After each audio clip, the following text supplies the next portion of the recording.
All right, everybody, welcome to another episode of Culper's Canteen Cup, episode 81, right? 81. So I obviously wasn't around last week. Great show, guys. I think you did a pretty good rundown of the Ukraine. Um, I'm going to kick it over to Josh real quick after the shout outs, but, check out Culper's CanteenCup.com or head over to Apple Music and check out Carlton Zeus for his intro that we use for our show. So Josh, let's the big elephant, the elephant in the room here is the SOTUS, or State of the Union address. So initial thoughts. I know we were all up. We had the Mega-thread on the Culper's Canteen Cup page. I think we had almost 400 comments, of which 385 were Luke's. But we did have a couple of other listeners out there actually chime in with some, pretty good banter back and forth. So what's your initial thoughts of the SO2U or TU or SOTUS or whatever we call that thing? Yeah, so I guess we're just gonna skip right over the fact that Roger, if you're our YouTube viewers, he's sitting in a hotel room right now, shaming he's stimulating the economy up in the last frontier up in Alaska. So we'll get back to that because I gotta get your thoughts on Alaska. I want to know if you've seen any actual like real Eskimos yet. So as far as the State of the Union goes, if I had just seen the transcript and not known that it was Joe Biden giving that State of the Union, I would have hands down thought it was Trump giving that State of the Union. I mean, he literally said everything that Trump would have said. I was waiting for him to say he was going to make America great again. I really was. He talked about securing the borders, funding the police, getting a good economy going. I was like, man, is this Joe Biden? Like, who got into his body and and hijacked it?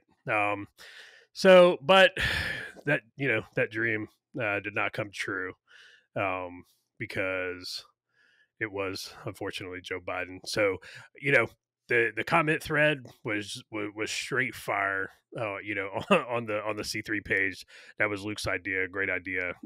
We have to do that more often, and it's gonna be lit. As we get further into the year, and folks are giving campaign speeches and debates. At the state levels, to see what's going on and see what's happening. It's gonna be good. Real quick, just a couple fact checks.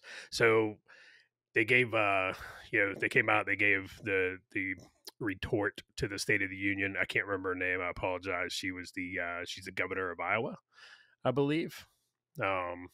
Which she did a good job, but it was just very low energy. I would have liked to have seen Ron DeSantis give the State of the Union, or even better yet, I would have just liked to see them, have Trump give his thoughts off the cuff as the response to the State of the Union. That would have been good. So a couple of the fact checks. So when Joe Biden's talking about, he said that Intel was building, quote, up to 8 state-of-the-art factories in one place that was going to create 10,000 new jobs. So the Associated Press, who is there's no love loss for the conservative side there at the Associated Press. They came out and they were like, yeah, that's a little premature. They said that many factories is not imminent, and they may not ever be built. Intel did announce it was going to open 2 factories to employ 3,000 people, and the other 7,000 positions. You know what those 7,000 positions are? Those are construction for the factory. So those jobs are temporary. Once the construction's done, that goes away. So instead of 8 factories with 10,000 new jobs, you're really getting 2 factories with 3,000 people. But then again, it is Joe Biden. Intel did talk about building 6 new factories over the span of a decade, but that's only a prospect, and that's a decade.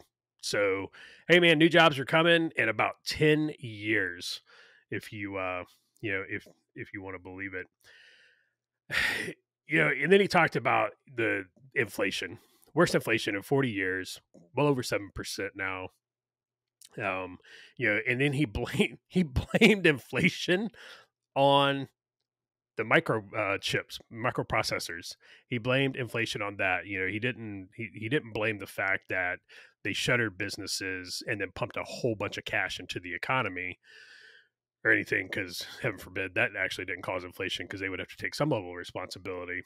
So the AP even, they even looked at it, they were like, quote, it's dubious to suggest that more domestic manufacturing means less inflation, because that was Joe Biden's response. Well, we're going to make products, we're going to have products made in America, and that'll lower inflation, because we all know that products made in America are much cheaper to make and sell than products made overseas, right?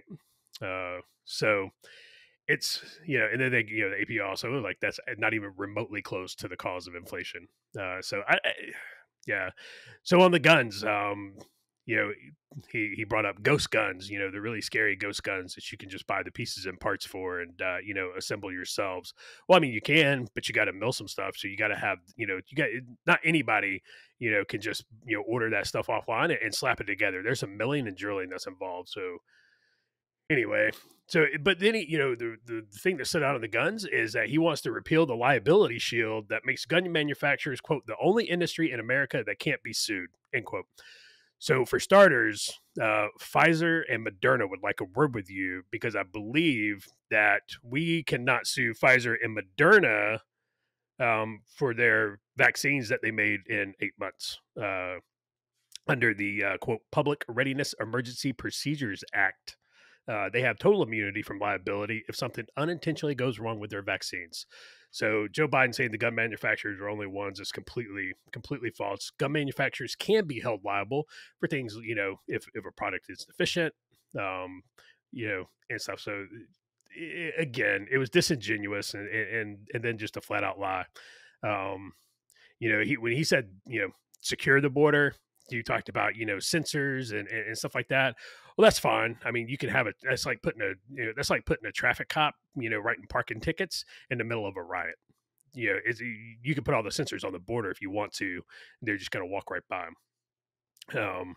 And then the police, this sent social media ablaze when he said it's not defund the police, it's fund the police. Give them money for resources and training. You should have seen Maxine Waters' face. And then, dude, there's a lot, like BLM came out. They are livid. So it just goes back to, you guys have been voting for the same party for, since the 60s. And at the end of the day, man, you guys, you're not any better off. So, and then he, his last line right before he said, go get them, which I don't know. I'm going to ask Luke what he thinks that meant. Trump in 2018 closed his out with the state of our union is strong because our people are strong. Joe Biden on Tuesday closed his out with the state of the union is strong because you, the American people, are strong. So again, he basically plagiarized, Trump's speech. And again, if it wasn't Biden giving it, it sounded like 45 giving it, everything short of make America great again. So, but the go get them, Luke. I have my own opinion on what the go get them was. What do you think he meant by that? Well, I don't think he was listening to Lindsey Graham. I don't think he was predicting what Lindsey Graham would say on Twitter. We need to get rid of Putin. I don't think he was talking about go get him as in Putin. But, hey, plagiarism is par for the course for old Sleepy Joe, man. We all know that. Go get him. I'll address that in a second. Because honestly, Josh, to burst everyone's balloon out there, I have no idea. I think that was just leftover spittle in his head that just accidentally escaped his mouth. So I guess I'm addressing it now. I think it was more like, go get him, Tiger. I think that's what he was saying. But who knows, man? Who knows what's going on in that B12, B6, Ativan, Aricept, addled mind of his. There's no telling. I was, though, kind of impressed. I mean, he kind of held himself together pretty much. I mean, there were a few gaffes here and there that's to be expected. And I'll give anyone a pass on a few gaffes, except I'll save the biggest one for Roger. I'm not even going to address that one. The biggest one. I hope Roger knows which one I'm talking about. So Kim Reynolds is the one that she's the governor of Iowa who gave the rebuttal to the State of the Union. I had time to look that up when Josh didn't know, in case any of y'all are wondering. I'm not smart. I just have the Google machine at my fingertips. I listened to Ben Shapiro's rebuttal. That's who should have given the rebuttal. I mean, I know he's not an elected official or anything, but he gave a quick 8-minute, 9-minute rebuttal of the State of the Union. It was awesome. It was really good. I mean, the guy's good anyway, just talks super fast. I think I said this on a podcast before. Every time I listen to Ben Shapiro, I have to check to see if the speed's not on 1.5 because the guy talks so fast. Yeah. But he gave a good rebuttal. So, after you get done listening to this episode, head over to Ben Shapiro's channel and check out that rebuttal because that's how it should sound. The State of the Union, to me, my big takeaway was it's especially in the first 3/4 of the speech sounded like a campaign speech to me. It didn't sound like a State of the Union. It just sounded like, here's all the stuff we're going to do. Here's how we're going to fix all the problems. And again, campaign speech. I was not impressed, of course. And you'd expect to hear that out of the cup. We're not impressed with the speech, but there wasn't a single part of it where I was like, yeah, yes, absolutely. Let's go Biden. I mean, let's go Brandon, whatever. The Ukraine stuff sounded kind of canned to me. That was right up front, and he had to do it up front because that's the issue that's on everyone's minds. A couple of things that stood out to me, and the more I thought about him, the more upset I got, was the absolutely distasteful way he used his son. Quote, "One of those soldiers was my son, Major Beau Biden. We don't know for sure if a burn pit was the cause of his brain cancer or the diseases of so many of our troops." I mean, really, Biden? He had just got done talking about the burn pits. And I think that's when Marjorie Taylor Greene and Lauren Boebert, had their little outburst, which, dude, I can take it or leave it. Like Scott said, well, I can't really, you'd kind of have to know, but Lauren Boebert's just, I don't, and Marjorie Taylor Greene are just kind of loudmouths and circus clowns to me, even though they may have been right to call him out, just kind of an unneeded distraction. But using your dead son as a prop, it's distasteful, man. It's in bad taste. There's really no excuse for it. I can't imagine a situation wherein I'd do that, use the death of a child to further anything in my own life. It's pathetic. I really wasn't too surprised they didn't mention Afghanistan once. I'm really not surprised about that because that's so far probably his biggest embarrassment as a president. He kind of mentioned the border a little bit, but he didn't mention what's actually wrong with the border. I mean, like the actual root cause, which is his policy.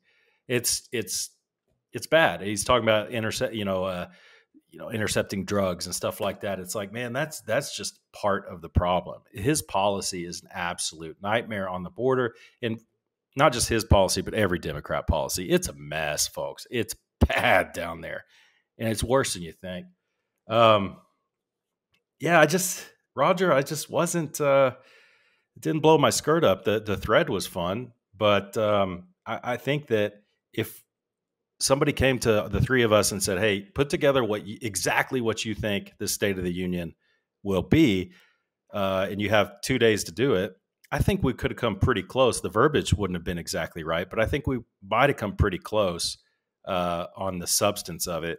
What do you think? I mean, what was your favorite / least favorite part of the State of the Union? Well, one, I'm glad to hear that we're going to help out the Iranians because they need a lot of help from the U.S. right now. But, I think what's amazing to me is of all the issues that have gone on throughout the first year of his administration. So, which, Josh and I and you have been texting back and forth that, even now, as we get into the Ukraine story and talk about Russian oil and this and that's, like, there are certain actions we can't take because of his failed policies, right?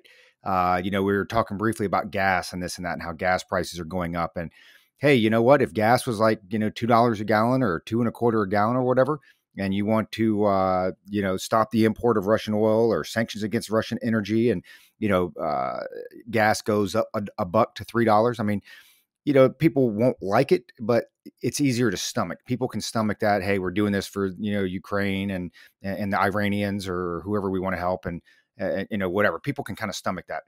When you're at $4 a gallon, it's a hard sell to go to $5, right? And I think now you're even starting to get pushback from his own party with Pelosi. By God, the first thing, I actually think it's the first thing, well, second thing that she's ever said that I agreed with. She's like, yeah, ban it. Like that's what everybody's waiting, to hear Saki's answer to it, because she doesn't even address the answer when Jackie Heinrich from Fox News asked her the question. She's like, well, it's only 10% of the U.S. import. It's not about what percentage of our import it is. It's about how much the Russians export and the money they can make off that. But what's amazing to me with the entire State of the Union, when you look at everything that's gone wrong during his first year, and I think left, right, center, whatever. I mean, everybody knows the issues. We've talked about the challenges here. A lot of it, directly through his own failed policies, but he doesn't address any of them. And I kind of thought he would, and you've thrown this term out there now for a little while, and it's become one of my favorites, with the gaslighting. And so it's two things. It's like, one, they're just not going to talk about it. And two, they're just going to paint this picture of some other alternate reality that everybody's living in, and just assume that people are going to buy it. I mean, that's what's going on with Ukraine right now, right? There's, I don't know, kind of jumping around a little bit with it, but it's like the picture that you're painting. I mean, listening to the State of the Union, I thought I thought the invasion was over with. I thought it was done, right? I mean, that's the impression that I got. Hey, we built up a coalition bigger than anybody ever thought, and we were ready, right? Putin, you were wrong. So this thing is over with, right?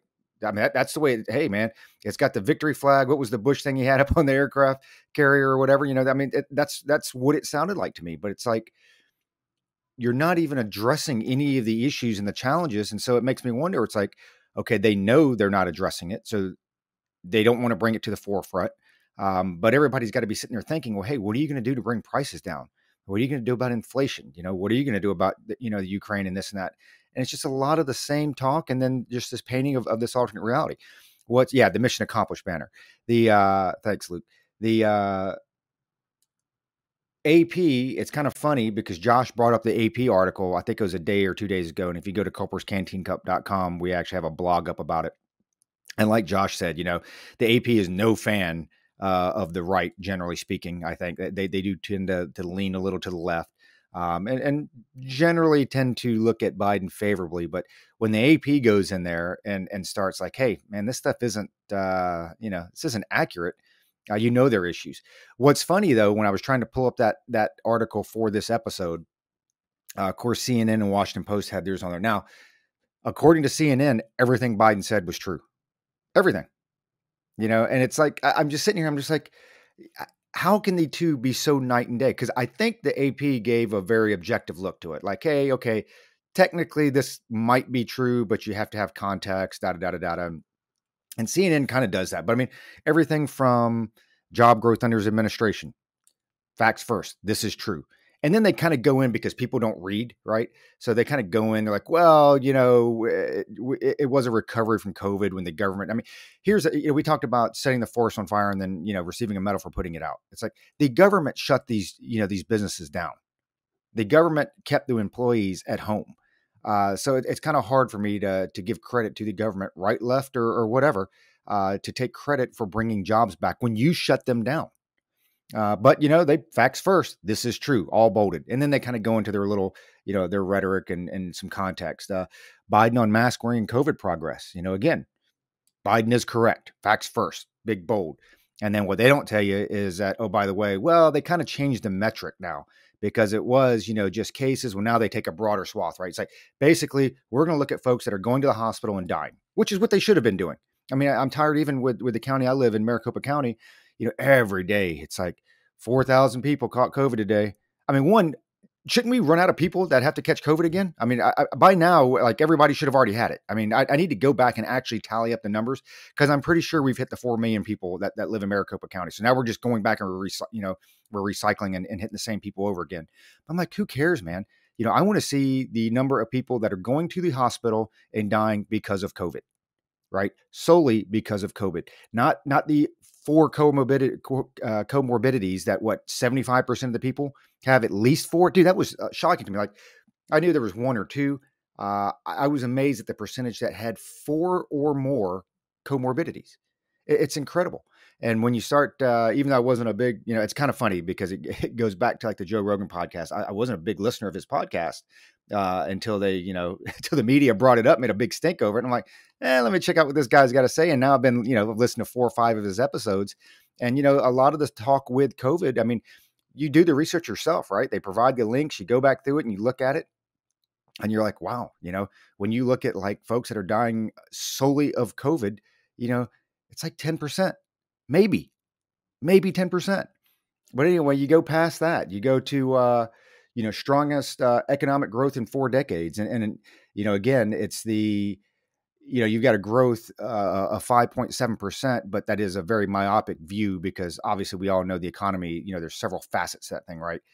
Because when you look at your consumer price index, when you look at your inflation, when you look at cost of goods, when you look at consumer confidence, I mean, GDP is good. Don't get me wrong. And I would tout that number as well. But hey, it's kind of like GDP is a very macro number. Most people don't understand GDP and most people won't, realize the immediate impact of GDP, high, good GDP or bad GDP. What they do, what does hit home is the price of gas. Right.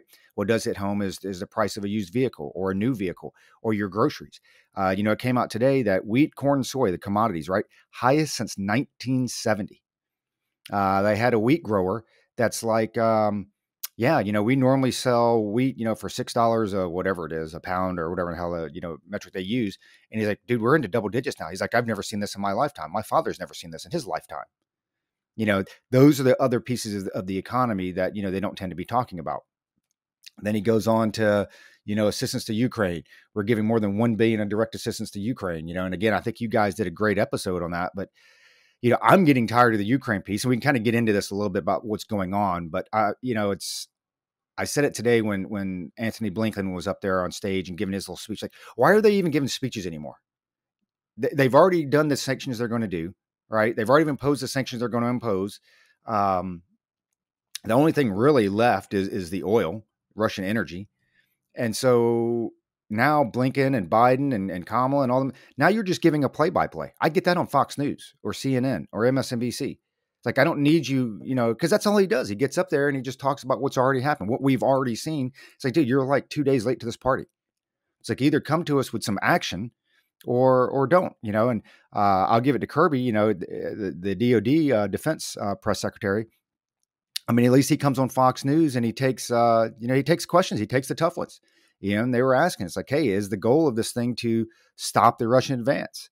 And I'm going to misquote him here a little bit, but, paraphrasing, he was like, no, it's like the goal is to continue to help the Ukrainian people fight their war. Okay. It's very telling. And, we can debate that, to the world's end on whether we should be in the Ukraine, whether we should help them out or not, or whatever. My whole point, which, I appreciate Luke for bringing up last week at the very end of the episode when both listeners had already shut us off. It's like, hey, either decide that you're going to jump in and help or don't. And I'm not necessarily talking about troops or whatever, but you have to have some teeth. Either get in there and do it or don't. And right now with what we're doing, just say you don't care. I'm just like, hey, it's a sovereign country. They got to be able to defend themselves. They're not part of NATO. They had chances to do it in the past. They didn't for whatever the reasons are. Hey, Barry, maybe we shouldn't have overthrown the government in 2014. We won't bring that up. We won't bring up, Crimea and all that other good stuff. So it's like, hey, just tell them you don't care. Provide the assistance if you want to do another Afghan type thing with the old Soviet days and, wash it. But the other thing is this, there's nothing else to focus, there's nothing else to pivot to because everything else sucks so bad. I think they're actually probably happy about the Ukraine because, again, you're not talking about the border. You're not talking about inflation. You're not talking about gas prices, yada, yada, yada. It keeps going. And I know I'm getting a little winded here, so I'll turn it over to Josh here in a minute, but, ability to sue gun makers, that's the one thing that CNN is like, this is false. I'm like, yeah, because was it Remington or Smith & Wesson? Like, what was the Parkland shootings? They got sued and I don't know if they settled or you remember that, Josh? That was the Sandy Hook. Sandy Hook. School shooting. Yeah. In Connecticut. So they settled, out of court. It never went to court. I don't think they should have settled. But that's a story for another day. But yeah, so I mean that's and just real quick, are we going to start suing car manufacturers for drunk drivers? are we going to start selling? Are we going to start suing alcohol distilleries for drunk drivers? Like what? Like how far does this go? Yeah, I don't understand that. Like and again, I haven't heard the court cases because it is telling. We talk about some of the big cases up at SCOTUS, and to actually hear them and hear the argument played out, it kind of gives you some. It just gives you some knowledge, right, on why certain things are overturned or certain things are upheld, because it's not always about the legality of the law. Sometimes it's also process and are the processes that were followed and this and that. And I haven't heard any of the court cases on that, but I agree with you 100%. I mean, just common sense tells me that, like, there is no more, well, it's probably been like this for a while, but there is no accountability, right? The government is taken out. It goes on with the abortion bill. It was at Mississippi passed. I think Florida just passed the same thing, saying 15 weeks. And everybody jumps to step 2, 3, 4, 5, and 6 of everything. And it's like, why don't you start back with step 1 with personal responsibility? And that's everything from guns to car. Everybody just jumps to number 2. Well, if they didn't have the means, they wouldn't have done it. Yeah, they probably would have, actually, one way or another. You look statistically across the world, they talk about, places where people are stabbed to death because they don't have a gun or whatever. People are going to find a way. Point being is, how do you take that inanimate object and hold that liable for anything? That is just mind-boggling to me. And maybe that's just one of those things that we can, do a deep dive into and maybe pull up some court cases and find out, why is that actual ruling, the way it is. Then you've got Biden's support for a SCOTUS nominee. They actually say, this is correct. I think we called that. Hey, man, we're good. We called that one the day that it happened, right? Back when, as soon as Breyer was being forced to retire or whatever, I think we threw her name out there, said, hey, this is our pick. Yep. You're starting to see a few folks on the right make a little bit of a stink of it. The reality is, she was confirmed like 3 times, with a majority vote, obviously, with a lot of Republicans. It doesn't change the dynamic of the court at all. It's still 6-3. So it's like, hey, do you really want to put that fight up? And at the same time, where does the hypocrisy, when does it stop? Because we always complained, with Gorsuch and Kavanaugh and any of the Supreme Court judges, like, hey, you're there to ensure that they are qualified and can do the job. Looking at their characteristic, person of high moral ethics, yada, yada, yada. Outside of that, the politics are going to be where they're at. And right now you've got a few Republicans that are coming out saying, Josh, like 5-4 Roberts. Yeah. You got a lot of Republicans coming out already, well, we need to relook her and this and that. And it's like, hey, man, hold her to the same standard that you would want your own folks to be held to, because there was some, there was a little bit of hypocrisy that, that creeps in. And it's kind of funny when you say 5-4 Roberts, there have been some rumblings that he is going to retire. Not today. And I don't think anywhere, in the next year or whatever. But I could actually see that happening, man. I could actually see this guy, if hell froze over and the Democrats win another presidential term, I could see him retiring during that term, because I think, for him, I think he's just tired of playing the role that he's playing. And I think he would actually see it as his duty to ensure that the court is more balanced. I don't know Roberts from anybody else, just other than I read and reading into his rulings, whatever, but that's just the kind of guy that, I see him as. They talk about energy efficiency, savings, of climate agenda. So good news, Canteeners out there. So by the year 2030, you might save $500 a year in energy costs. I'm not really sure how that works, because if everybody has electric cars by then, you're charging them in your house. I don't know about you guys where you live. I know in Phoenix, electricity is not cheap. So I don't think I'm going to see I'm not going to see that $500 savings anyway, because I'm not going to buy an electric car. Biden on banning chokeholds for federal officers. Okay, facts first. This is true. Yeah, he banned for federal officers, which is a very small population, because most of it's local law enforcement, state, cities, counties, that type of stuff. Not banned, obviously, at the local level. So I guess you could say that. Taxes on those earning less than $400,000. We beat that up to death. They're like, oh, it needs context. So, and then the CNN just keeps going on and on and on. But I guess the big thing on the table right now, Josh, I kind of want to throw this to you. So you look at Russian oil, you look at sanctions, and we can jump right into Ukraine. Look at the possible sanctions on, Russian energy. So what's your thoughts? Is it something that we should push, a broader sweeping sanction on, the totality of Russian energy, which the difference is, for the listeners out there, obviously sanctions means that nobody can buy the oil, right? Nobody can buy the energy theoretically. as opposed to if we just say we're not going to, right, then it's only the U.S. And I think private companies they're already saying that, a lot of the private companies, I think they said last week or something like that, we imported 0 barrels of Russian oil, where private companies are actually turning them away. So it's not even the federal government. Private companies are like, no, we're not going to do it. However, there was a crack in the armor because I think it was either today or yesterday or what have you. Shell ended up buying some Russian oil because they were offered a 20% discount, per barrel of crude oil, which I guess in the crude oil industry is unheard of. So, some of the commentators and the pundits are like, hey man, oil gets cheap enough. Russia needs enough money. They drop those prices enough. People are going to buy it. So I don't know. What's your thoughts on the Russian oil and potential sanctions on the energy?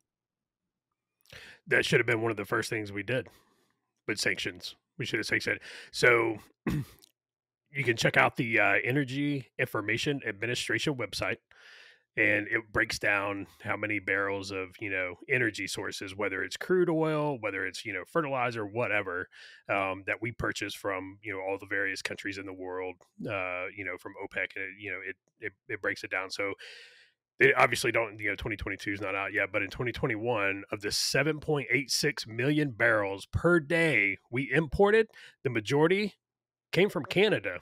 Canada, 4.13 million barrels, 52.5% of what we purchased per day. Mexico came in second at 750,000 barrels per day, 9.6%.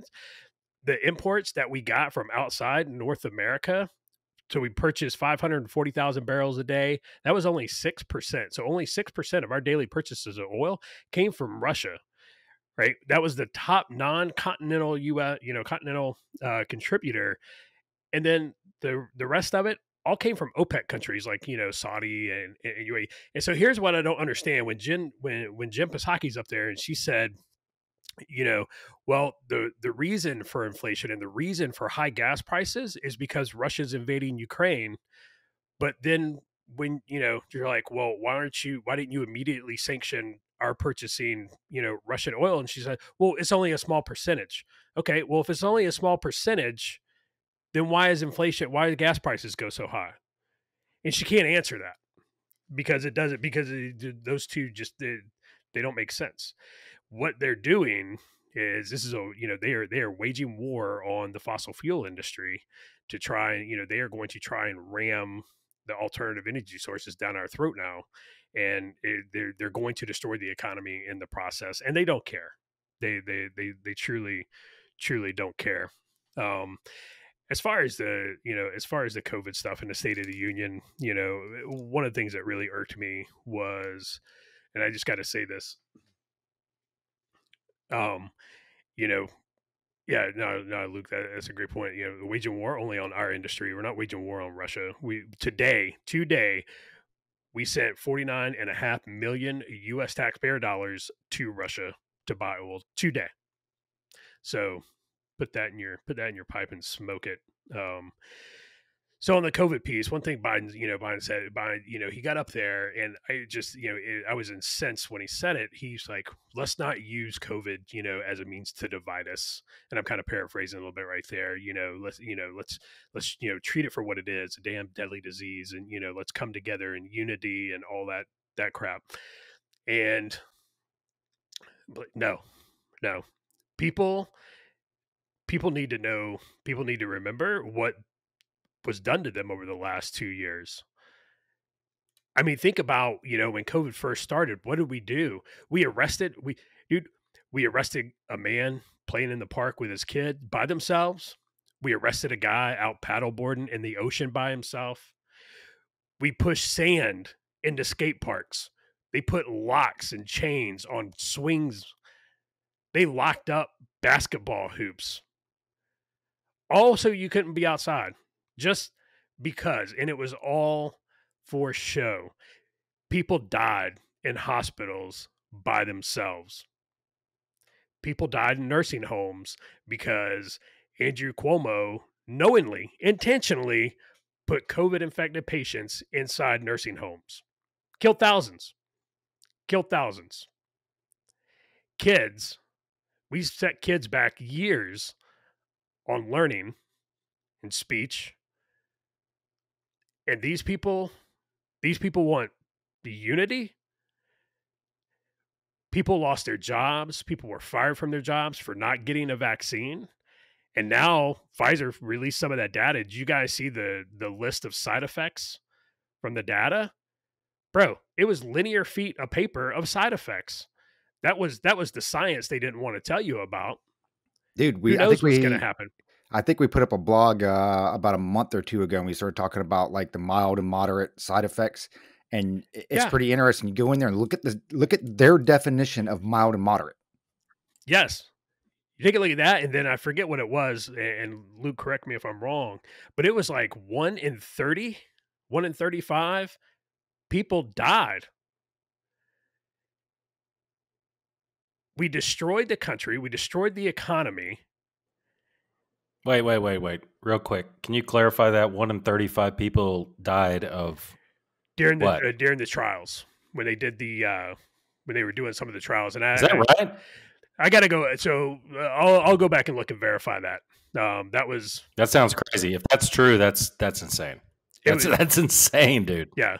Or it might have been 1 in 35 had, severe side effects. I'll go back and make sure that that's straight. I'll go fact check myself. But no, we will not have unity. I don't want to be unified with those people. I don't want to live near them. I don't want them in my country. I don't want them to be part of the nation, because they don't deserve to be.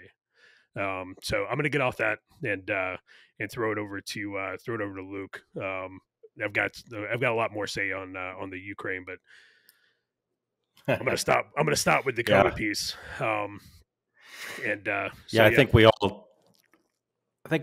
know Roger started talking about it, and frankly, so am I. But I think it bears some discussion. So, unfortunately, probably a good deal of this podcast is going to be spent on Ukraine, not necessarily like what's going on there, but maybe more people's reactions to it. I don't know. We'll see how it goes. Well, you know what? We'll play it from the hip. How about that?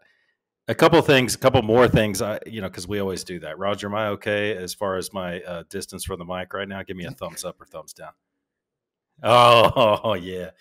Okay, so a couple things from the State of the Union. First of all, those of you watched on YouTube, and there goes my dog. Can you hear the dog? It's a good dog, Coda. He's a good guard dog.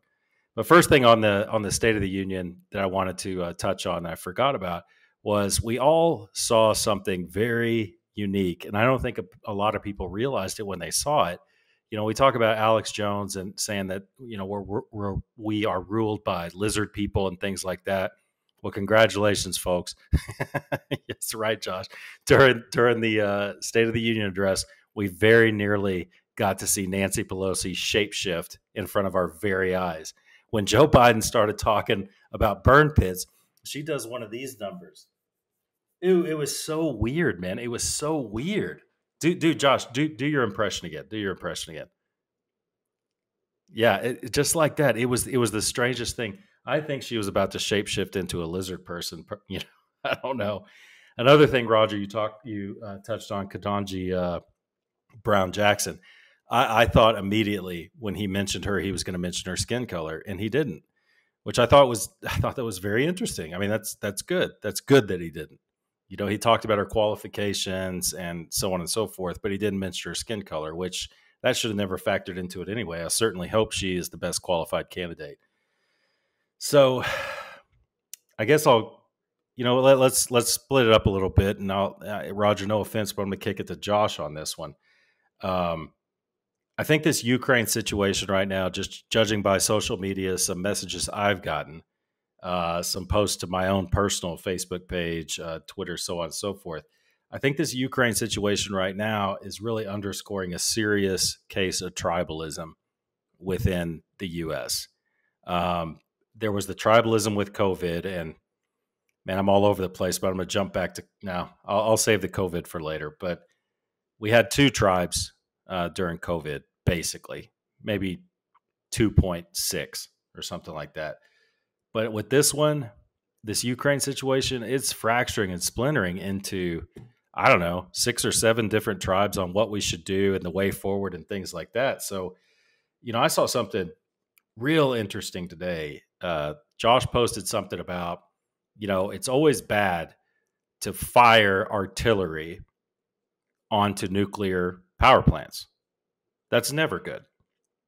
And the great, intelligent, ever vocal Cassandra Fairbanks, and I think she's the executive editor at timcast.com, came back to Josh and said, people like this are hopeless. I mean, she actually tried to, she retweeted Josh's tweet and was trying to drag him and said, people like this are hopeless. And it's like, well, wait a minute. How is that? I mean, shelling nuclear power plants is a bad thing. Well, you're hopeless for thinking that. I think her point was Josh is hopeless for believing, whatever propaganda is out there. So I started reading through the tweets, because, there are sycophants of Cassandra Fairbanks. I have no idea why, but there are sycophants who started piling on Josh for saying that. And I started looking through their tweets, and I was like, you know what? They are basically right in line with the Russian government's official press releases on what happened at that nuclear power plant. So, Josh, give me your thoughts on that, man. I was completely blown away, and I'd really like to address this. Yeah, so I saw that. I was up this morning. I got a crazy old man early this morning, and before I went and knocked out some PT. I was scrolling through the through the Twitter cesspool and saw that, because right before I went to bed last night, and you guys saw it too, there was a tick, troops in contact. The Russians and the Ukrainians are going at it, and they are at the largest nuclear power plant in Europe. It's the 9th largest in the world, and there was a building on fire. They said it was the one of the little administrative buildings that was on fire. And I was thinking back, I was like, okay, so first off, Ukraine doesn't have the best track record when it comes to nuclear power plants. If everybody remembers, 1986 when Chernobyl melted down, and it did some damage. It did a little damage.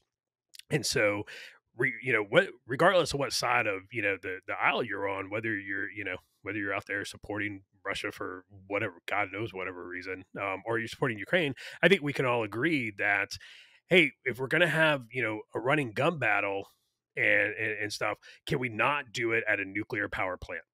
Like that would probably be the best thing for the world. Just don't do it at a nuclear power plant. And that was what I was getting at, when I tweeted that. And then so I knock out PT, I come back 40 minutes later, and I pick up my phone, and it is like I got notifications all over. I was like, what in the world? And yeah, she was trying to drive me to be like, you're hopeless.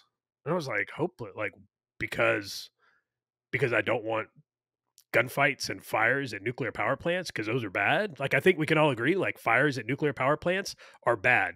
Even worse is gun battles and tanks and artillery. Those are bad at nuclear power plants too.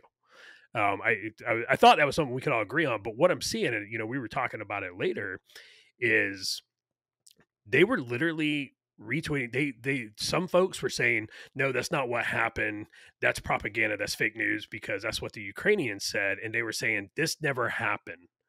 It never happened. There's video of it. There's video of this happening, and they're like, this never happened. Or they're like, no, that's not exactly what happened. And what they're stating happened is exactly what's coming out of the Russian media. They're restating Russian talking points on Timcast. Tim Pool is restating Russian talking points, which I was done with Tim Pool. We talked about it, a while back, and his thing with Jack Murphy, and him, elevating Jack Murphy to, some ivory tower. And I was just like, really? But you go through Twitter, and that's what you see now. You talk about those tribes, Luke. That's what you're seeing. Either you are supporting Ukraine, or you are, I got called a quote, Russia fanboy. All because Dude. I said Russia, all because I said Russia is going to win this war. barring NATO from stepping in, Russia's going to win this. There's there's no way. It's like a team. It's like the Patriots being up on the Dolphins, 49-3 with 2 minutes left in the fourth quarter, and you tweeting out, the Patriots are going to win this game. Yeah, you Patriots fanboy. And it was just. So I'll throw it back over to you. But yeah, man, it's like I've seen it, and now that we talked about it this morning, I see it more and more. Like it's bad. It's bad. It's kind of like, dude, I'm almost starting to pull a Josh here, where you get tired of it, man. You get tired of people. Like I literally sat there, and I forget what the exact statement he even made now, but like Hannity the other night basically said, we just need to go to war. We just need to go and just bomb the shit out of Moscow and, this and that. And, we've had the conversation about no-fly zones. And, there's basically, you have two types of no-fly zones. You can have a declared and then an imposed. And it's like, hey, you know what that means, though? That means that you have to be prepared to shoot down, Russian jets, right? And I'm sure the Russians aren't going to be too happy with that. Now, again, you can argue maybe that's a road that you need to go down. Maybe war is the end result that some folks are looking for. I know some war hawks are. But man, I mean, you basically have a lot of people out there. One, they're talking out of the side of their ass, and it's, they're talking about actions that they're not looking at the, in the military, we call it the second, third, fourth orders of effect, right? So you impose a no-fly zone, which then means that we got to get up there and fly and enforce it. So then what happens? Well, then the Russians fly a jet over. So then what happens? How do we impose that? Well, we got to shoot it down. So then what happens? Then it escalates, right? Because you took one action, kind of like the Biden administration, because you took one action, they're going to be second, third, fourth orders of effect that lead to war. And if that's part of the foreign policy, then, you can debate that and you can argue whatever. But these folks just willy-nilly throwing stuff out there, it's just like, holy cow, man. I mean, are you really ready to go to war over that? And maybe they are. I don't know. But I can see a lot of folks that, it's just like, man, I'm just done with them. It's like, like you said with the nuke plant. I mean, and I guess they came back immediately after that. They're like, well, it didn't hit one of the 6 reactors. It just hit the admin building. That's like 100 feet away from the 6 reactors. Oh, okay. We're good now because you hit the admin building. It's like, what are you doing even targeting that place? Right? It goes down to what Luke said. I'm more worried about screw ups. The guy that didn't carry the 1 over on the artillery round or whatever, he didn't carry the 9 to the 0. And next thing you know, you're 100 feet off or you're 50 feet off. And then, you got like what I think Josh was talking about, people are like, well, why don't you just turn it off? Like it's a light switch, so you can just sit there and be like, you know what, we're cutting the nuke plant off. And of course you have all these nuclear scientists all over Twitter, they can just, remove the core and then, yeah, they're good to go. I'm like, you know what? I don't know a whole lot about nuke plants, but I don't think that's kind of how it works. But it's, so, in that aspect, I think we've all said this and it becomes even harder. And this is probably why, at least for me, this is the time where I really do enjoy Twitter. Because it's just, dude, it's a cesspool, right? The people that are involved, most of the people that go in there and read and comment or whatever, but I do like following the independent journalists because that's really how you kind of wade through all the BS, because there's propaganda out there and make no mistake about it. There's propaganda on both sides of the house between the Russians and the Ukrainians and allies of both sides. So everybody's going to do things to make themselves look better. And to gain support or whatever. So it becomes very hard to conduct due diligence, find out what's right, what's not right, this and that. The fact is Russia is in Ukraine. That in itself is wrong. I don't think it's God bless it, man.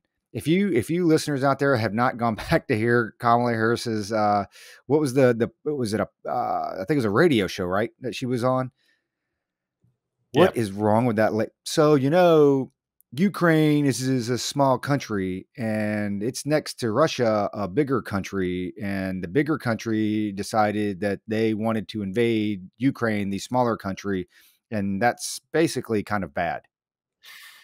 So, dude, real quick on that one, Roger, I'm glad you brought that up because I definitely would have forgotten. The question to her was, and don't get comfortable because I'm going to kick it right back to you. Don't go to sleep. Don't go to sleep.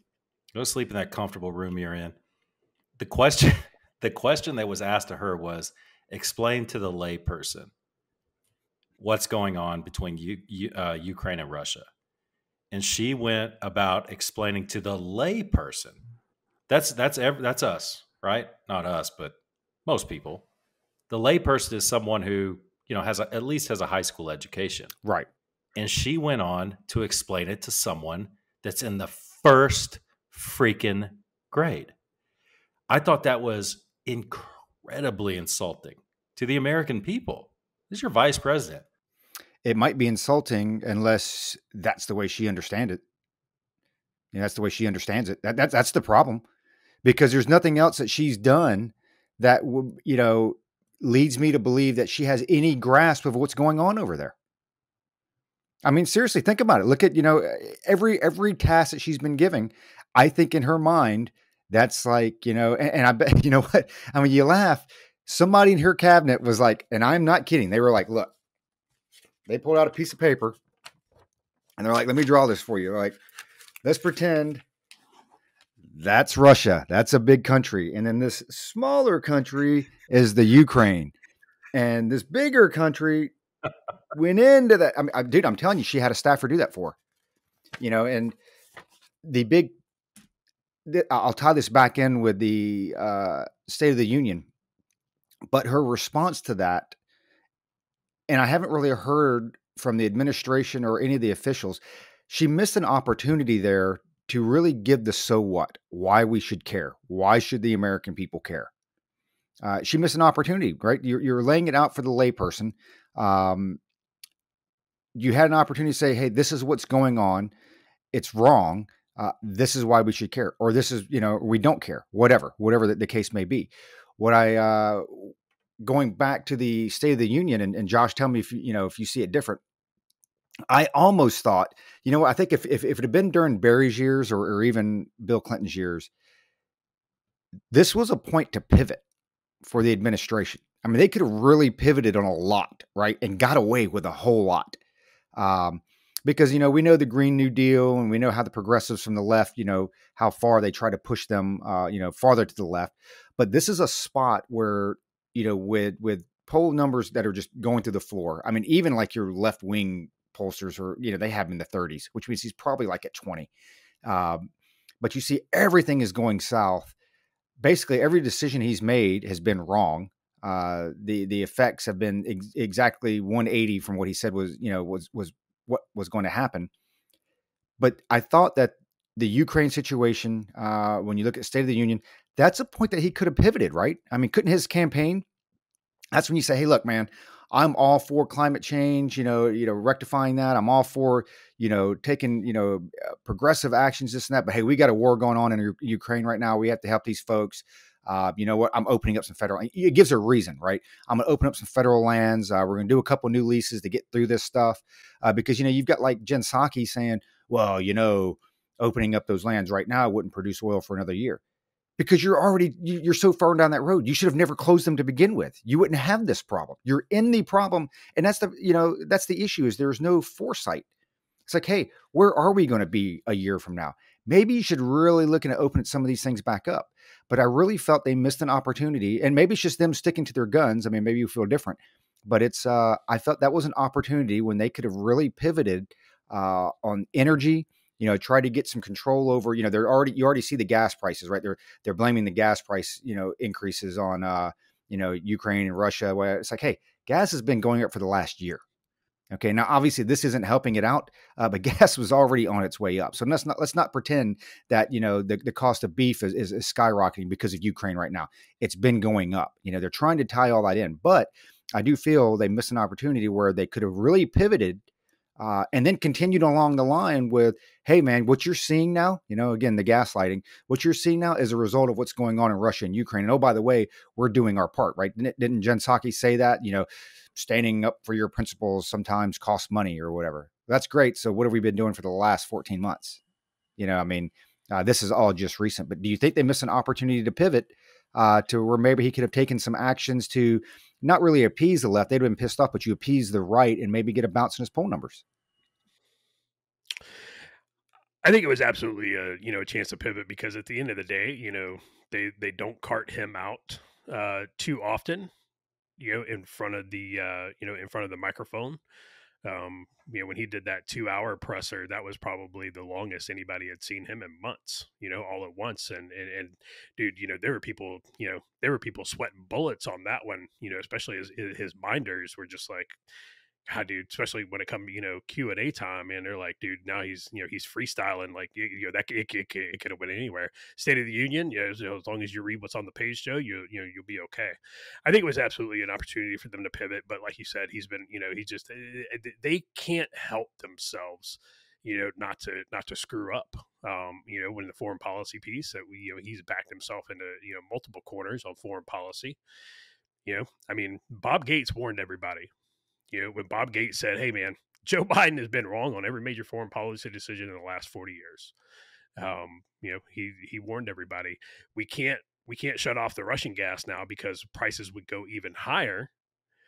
But we can't, so we got to buy the Russian gas because prices are going higher because we're not producing any more at home because they shut down the Keystone Pipeline, they closed off federal lands for drilling, they stopped fracking, all of that stuff adds up. And and now they for some reason when the UN voted to say basically Russia bad, not that the UN's a relevant organization anyway, they turned around, India abstained, and now we're like, well, we're thinking about sanctioning India, and it's like, really, your lone nuclear ally and the sub-Indian continent in that part of the world, you want to sanction because they didn't. It's like, they told you why. They told you why they were going to do it. And so that part is just the whole thing. It's a calamity of errors, constantly with this administration, and they're going to get us into a war. I think they're going to get us into a war anyway. They're sending Kamala Harris back over to Warsaw to do what? I don't know. That's why I don't think they're taking this very seriously, because you don't send Kamala Harris, who broke down, well, Ukraine's a little country and Russia's a big country, and the big country invaded the little country, and that's bad. You don't send a serious person to do that. You don't send a serious person to handle a situation like, you don't send that person to handle a serious situation like this. So I don't think they're giving it its proper due. And a lot of people are upset with this, and this is one of the things. Again, the quote Russia fanboy, is Russia's going to take Ukraine. That is going to happen. That is simply a matter of time and numbers. It is not on Ukraine's side, and barring somebody stepping in and helping them, it's going to happen. So just a quick sit temp on where they're at right now. So right now they've almost got the Ukrainian army that's over in the Donbass. They almost have them encircled. Basically they're engaged to the east, and they're trying to do a pincher move, coming in from the north and coming up from the south on the Ukrainian forces that are in the Donbass. So there's going to have to be, either they've got to disengage to get out of there, before that closes, or they're going to have to, it's going to be breakout. It's going to be like, it's going to be like the Battle of the Bulge. They're going to have to figure out a way to that. They're almost completely cut off from the Black Sea. So, here soon, they are going to be totally landlocked, with support only coming in the west through Poland. And what we've seen is Russia has been completely embarrassed, on the world stage, with all the tactical issues they've had. A lot of these abandoned vehicles and stuff, and this goes back to Luke's point about the tribe. People are like, well, this is all staged. This isn't real, because look at all these vehicles. They're just abandoning these vehicles, and you're like, no, man, look at the tires on that vehicle. Those tires are shredded. See those leaks coming out from the the center of the tire? That's because that vehicle sat for a year, and then they went out, they cranked it up, and they're like, all right, time to go to war, boys. And they didn't do any preventive maintenance checks and services on it. Nobody was out there. No, Private Ivan wasn't out there with his Dash 10, making sure they didn't do a rollout, once a month. You can't just let vehicles sit up and then all of a sudden crank them up and, drive them a couple 100 miles and, giddy up. So Russia has been completely embarrassed on the world stage, and they're not in the mood to negotiate right now. They want to be a world power. They want to be a superpower. And the only way that they can do that now at this point is to leave absolutely zero decision about who the victor is. And, you take a look at probably the last 48 hours, they have come out, and that was at Russia. We talked about it at the beginning. So Luke and I, we talked about it in our last episode. It was like, man, this is not the Russia, that we know. Like, what are they doing?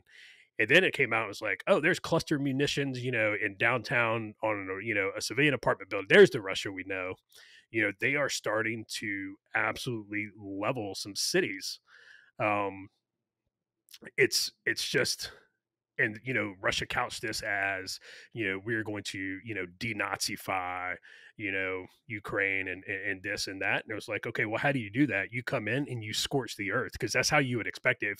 If it is such a threat that you have to invade it, well, then you've got to use the appropriate amount of force to get rid of that threat, right? If it's an existential threat to you, you have to use that level of force. It's just, we've seen the MLRS used on civilian population centers. We've seen airstrikes, especially in Kharkov. There's pictures now coming out. A lot of it is, it's rubble. And, so now some people are asking themselves, it's like, which I think is absolutely completely ridiculous. They're talking about, well, should we really, tell the Ukrainians, should we really encourage them to fight back? Because, it's just going to make the Russians, hit them harder and start leveling places, which I think that's absolute nonsense. Don't capitulate. Don't ever capitulate. At the end of the day, man, if the big red horde's coming over the hill, like we're fighting till the last man, I'm definitely not going to capitulate to them. So, and then people were like, well, it should, they were supposed to be in Kiev in 2 days and 3 days. Because we took Baghdad in, in 2 weeks, 3 weeks. And it's like, yeah, we had air superiority on day one. We didn't, our vehicles didn't run out of fuel. We stretched our supply lines pretty thin, especially, 3rd Infantry Division on the push up through the Karbala Gap. But it wasn't that. I mean, it took Germany 26 days to conquer Poland. Right. And then it took them 6 weeks to conquer France, but they had to drive a little ways, and they didn't encounter a lot of resistance. So, the resistance that they're encountering in Ukraine, I don't think they expected it. And Ukraine's, just a little bit smaller than the state of Texas. And, so, Russia, at the end of the day, Russia has the numbers. They are going to eventually win this, and they're going to encircle Kiev. And at the end of the day, if they have to turn it into Grozny, they're going to turn it into Grozny. And Kiev's going to look like Grozny at the end of the Second Chechen War. It's just going to be rubble. And so, people can say, oh, that's Russia talking points if they want, but that's just the truth. And that's absolutely what's going to happen, barring, some negotiated ceasefire and, whatever. But I don't see Ukraine doing that. I think Ukraine's too far down the road to turn around and start making concessions and now. And I don't think Russia's gonna allow it anyway. So that's my rant, Luke. That's a very well thought out rant, Josh. It's a compliment. It's good. Some good points in there. So Roger and I were texting back and forth after Josh went to bed last night, and I think we're all each and every human being on Earth is absolutely not without flaw, and I think sometimes in our thinking we make some logical mistakes in our thinking. And Roger brought up a really great logical fallacy called the mirror image fallacy, where we tend to look at the world and compare it to things we've seen in the past. And more often than not, those are things that we've seen in the more recent past. And for us as Americans, if you're roughly the same age as us in the Cup, one of the big ones you'll remember first off is Desert Storm. First we had Desert Shield, then we had Desert Storm. And man, we just, mopped the floor with the Iraqis, Then you had, the Balkans, right? We brought Serbia to their knees with an air campaign, and that turned into a big mess, but it happened fairly quickly. Then we had Afghanistan, right? I mean, that we all know that didn't turn out well in the long run, but man, we had bases in Afghanistan in a relatively short amount of time. Then you had Iraq, the most recent time we went in there. That was a fairly quick one too, as far as like toppling the government or whatever you want to call it. So I think that I won't say the three of us, I'll just say I kind of fell into that mirror image fallacy of, well, it's going to look a lot like it looked when we went into, Iraq Desert Storm. It's going to look a lot like Afghanistan. It's going to look a lot like Iraq. Now, there might be a protracted insurgency in Ukraine after the Russians come in and just envelop the whole thing. But it'll be quick. And I think a lot of other people are falling into that trap too. Why is this taking so long? And if you sit down and ask yourself why, like we asked last week, you remember we both said, when you're seeing things on the news, when you're seeing things play out like they are, you have to ask yourself, why is this happening? You have to put some serious thought to it. And Josh covered it pretty well. And I think we called it last week, and we may have been slightly mistaken, but it was like, when is Putin going to go back to the old order of battle?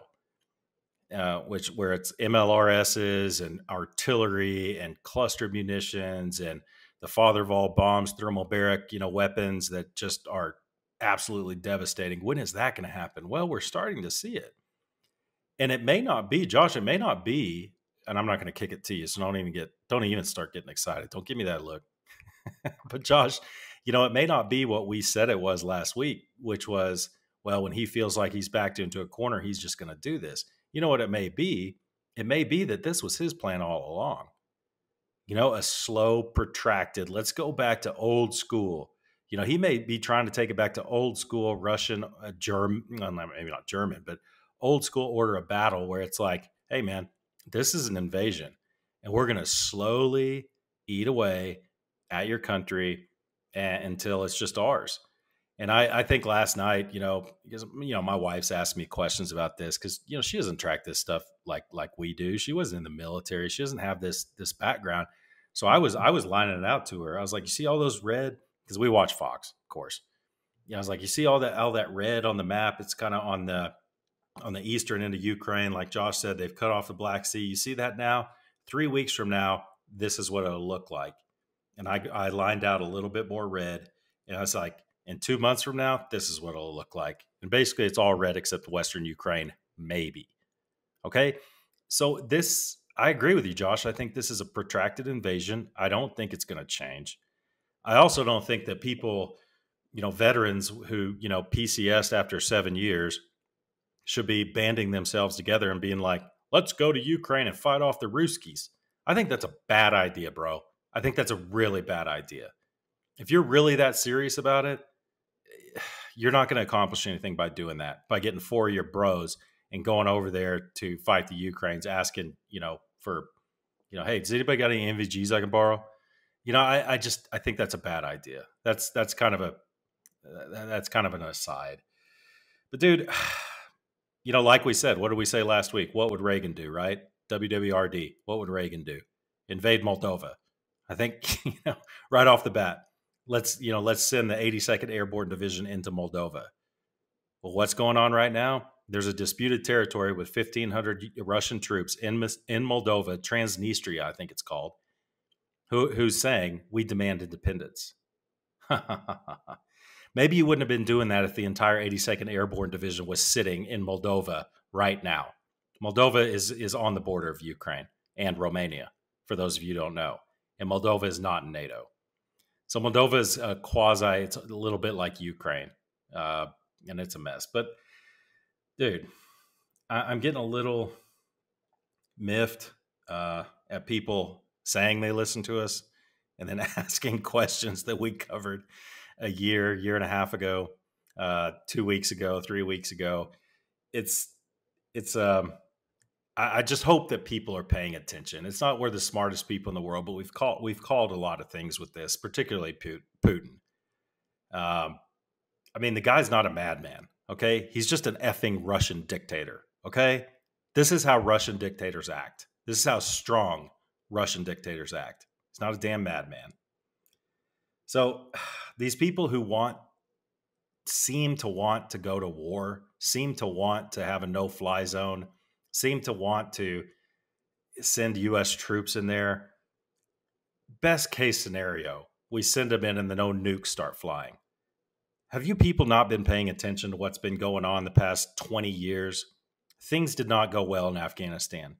Things were a mess in Iraq, Syria, the list goes on. Does anyone honestly think it'll be different this time? Do you think that the generals now have just had some brilliant awakening and they're going to be able to take on the Russian war machine any better than the Taliban or an insurgency? It's a mess. Folks, you do not want this. You don't want it. So, yeah, I'll let you cover that, Josh. I want to throw one thing out there. Now, I'll save the Chernobyl comment for maybe another time. But Roger said it best, I think. It's like these, and Josh too, these are very sensitive devices that we don't truly understand them as well as we should.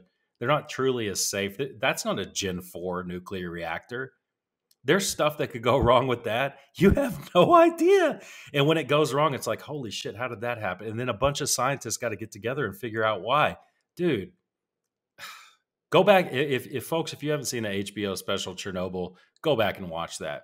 This, I guarantee you, I don't have the facts right in front of me, but I guarantee you this nuclear plant was probably built within 10 to 15 years after the Chernobyl plant was built. So the bottom line is, though, Josh, with Cassandra Fairbanks and all her sycophants who think that she'll see their tweets and maybe give them a shout out. The simple fact is, if Russia hadn't invaded Ukraine, there wouldn't have been any shelling or fighting around that nuclear power plant. That's the bottom line. So, you can replay it any way you want, but that's how it is. So, Roger, you can cover Ukraine if you want, but I saw something pretty interesting on the news. There was a viral video of DeSantis walking into a speech he was doing at Southern Florida or something. And all the kids were staged back there with masks. And he walks in and, dude, he just had enough. I don't know what had gone on in DeSantis's life that morning, but, dude, he was not in a good mood. And he just looks at those kids. He's like, take them off. Take them off. We're done with this theater. If you want to keep them on, that's fine. But we're not doing this here. Take them off. And some of the kids were like, what? And I think over half those kids took them off. I think there was 8 up there. I think maybe 5 of them took them off and 3 left them on. And then the media just went absolutely apoplectic about it. The View was saying some stuff, and Joy Behar, after she recovered from her horrific fall, I hope the floor is okay.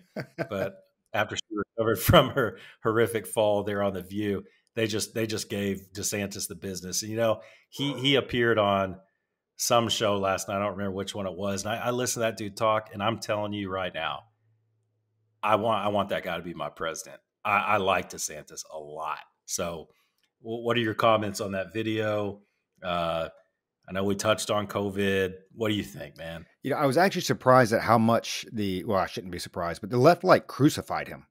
MSNBC, CNBC, NBC. I mean, they, like you said on The View, I mean, they crucified him and they're like, who does he think he is? And it's like, hey, it's personal choice. I mean, at this point, we beat this thing to death, ad nauseum, right, over the last 2 years. But it's like, come on, man, that piece of underwear over your face, everybody knows that does not stop the spread of COVID. We got that. We've gone over the vaccination stuff. I tell you what people need to start doing is they better start paying attention at some of these studies that are rolling out about the vaccine, even with the side effects of the mask over several years, psychological. You look at your young kids, and we're talking about like your 5, 6, 7-year-olds, in their early development, because it's there was a Swedish study the other day, and it shouldn't shock me that it didn't catch much. Many headlines, but I had a guy who was basically trying to troll me on my local account because I went on the Maricopa County page when they were publishing, free vaccinations, and they found a link, and they're studying again. I don't think it's peer reviewed yet, and there's obviously some processes it has to go through, but it's enough to make you raise your eyebrows with like, oh yeah, you know, the CDC claim that it doesn't interact with your DNA at all. Yeah, that's actually wrong. It happens in your liver. And it's I'm following this thing to make, to see how it plays out and what comes of it. But it's funny because, this guy was trying to troll me, and he was just like, because I threw the little meme up there, the headline. He's like, well, then he was kind enough to explain to me what fact checking is. So that was good because I didn't know what it was until he told me that. And he's like, well, fact checking is usually, social media and journalism and da-da-da-da. And what exactly are you fact checking? Because I couldn't post a screenshot. So I was like, hey, man, just head to the CDC page, da-da-da-da. And then finally, after going back and forth, several times, I just, did a copy paste with the quotes like, hey, here's the CDC claim. Here is a study that appears to contradict that. There you go. And then all of a sudden it was just like dead silence. And what I'm telling you is, for your parents out there and these other folks that, even us adults, like, you better start paying attention to this stuff. It goes back to what Josh was saying. Hey, can we sue Pfizer for any of this stuff? Can we sue the other vaccine makers for any of this stuff? I mean, they're pretty much in a protected class for this. What DeSantis did, he did what all of us want to do, right? Come on, man. We know it's a joke. Like, I get at the very beginning, right? You don't know what's happening. You're trying to, whatever, but every study that's coming out is like, yeah, everything you've done in the last 2 years has been wrong, basically. I think us three here and a lot of our listeners and a lot of our viewers and our circles of folks, they understand that. And I think a lot of them are in line with us. But I tell you, until the people start fighting back on this stuff, I mean, it's like, it really pissed me off when I think it was Las Vegas or Nevada, when they lifted the mask mandates and they showed all the kids screaming and jumping. And, everybody's like, oh, man, look how great. I'm like, you're screaming and jumping because the government gave you your freedom back. Right. That's, I get it. Okay. I understand it. I'm not being obtuse about it. Everybody was happy they got the masks off, but you're happy that the government allowed you to wear what you want to wear or not wear what you want to wear. Right. Josh is posting, thanking your kidnapper when they let you go. That's exactly what it is. Hey, I feel like I got my freedom back. All right. And it's, it's time for people to you have to start fighting back. Even airlines, like, why are we wearing masks on the airlines? Like, I don't understand that. Like, everybody else is lifting them. You're still wearing them on the airlines. Well, you know what solves that problem? When everybody on the plane says, we're not wearing masks. When everybody that goes and that's leaving for every single flight says, hey, we're just not doing this. Guess what? Flights are going to take off. That's going to happen. Too much money in it, right? They can't afford to sit there with planes grounded. And that's with everywhere. That's why, my wife and I, when we go out, hey, man, you want to have your mask mandate or whatever? That's great. I'll take my vaccinated money somewhere else. You have to start making those choices. I am curious to see how this, how this COVID thing, the vaccine plays out, because now they're talking about, it does interact with your DNA and actually becomes part of your DNA. And God knows where that thing's going to go, 2-3 years down the road. Touching back to the Ukraine piece, 2 more points, and I'll kick it to Josh for whatever his final thoughts on the Ukraine before we move on. One, I have a lot more secure feeling about our overall defense because the Russian army is just not impressing me. And I agree with everything that Luke said. Like, part of the mirror image fallacy is that the other person, country, entity is going to act the same way you would act presented with the same scenario and situation. And because Putin's not acting the way we would do it, well, then he's a madman, right? That's what you've been hearing. All of a sudden, everybody's on the bandwagon that he's a madman. He's crazy. Well, I mean, he is, because he's a Russian dictator. You go back all the way to the Brusilov offensive. I mean, the Russians, they have shown they will take casualties. I mean, there were like a million people died in that, World War I offensive there. But seeing, minus all the strategy and whatever, because who knows how that plays out, I'm just not overly impressed. And when I look at, when you look, through the brief timeline Luke had or gave about, us toppling other, governments and this and that, seeing what the Russians are going through right now, I mean, it just doesn't really impress me. Not to say that you should, go in and poke the bear or whatever, but, looking at it from and maybe it does, if you're a different administration, you do have a position of strength that you can negotiate from, where it's like, hey, man, your military pretty much freaking sucks. Right. And nobody wants to go down that nuclear path. But like, I do believe we can enforce our will a lot more than we're doing, if that's the course that we're taking. My other final thought on this is, And I'm telling you, watch how this thing plays out. You heard a little bit of it during the State of the Union address. Dude, Biden has been like the ultimate community organizer. He pulled Barry's playbook. That's exactly what he's doing. Hey, you know what? We're really not going to do a whole lot. We're just going to kind of sit back, and he's going to take credit for forcing the rest of the world to take action against Russia. Right? That's what he's doing. He's going to sit back. Private companies are boycotting Russian goods. Other organizations are, other countries are. I think Josh typed up a bunch of stuff with the Russian athletes from the Paralympics are turning away planes. You're talking about the cats and the cat show. It's all going crazy, right? It's going nuts. But, a lot of these are individual organizations, private organizations that are doing this. And by us not leading from the front, we're kind of sitting in it's like, hey, I'm going to lead from the rear. And he's the kind of leader that will take credit for, you know what? I gave you guys a chance to lead. I gave you guys the opportunity to sit on that world stage and really push back against the big red horde. And I'm telling you, man, mark my words, that's how it's going to play out, because you caught a snippet during the State of the Union address, right? Hey, NATO's stronger now than it's ever been, and this and that. And it's like, you just kind of took a backseat and you let everybody else, drive this train. So that's my final thoughts on that, Josh. I don't know if you have anything else on the Ukraine piece. Josh. Before you go, Josh, let me ask you guys this. Ask you, Josh, since it's your turn and I'm cutting in. Everyone's all pro Ukraine now. Everybody's got the Ukraine flag in their bio. Ukrainians are great people, and I'm not saying they're not. But everyone's pro Ukraine, and last week they couldn't find it on a map. Have no idea about the culture, no idea about the history, but everyone's all pro Ukraine. So Poland, I think, has taken in close to 600,000 refugees fleeing the war. The remainder of that, from 1.2 million, are being spread out throughout Europe so far. I think Belarus has only taken a grand total of maybe 10, though. So here's my thing: is Poland, I don't think, can handle 500,000, 600,000 refugees. Pretty sure Europe can't either. Germany's not interested in taking in skilled labor, only unskilled from North Africa and the Middle East.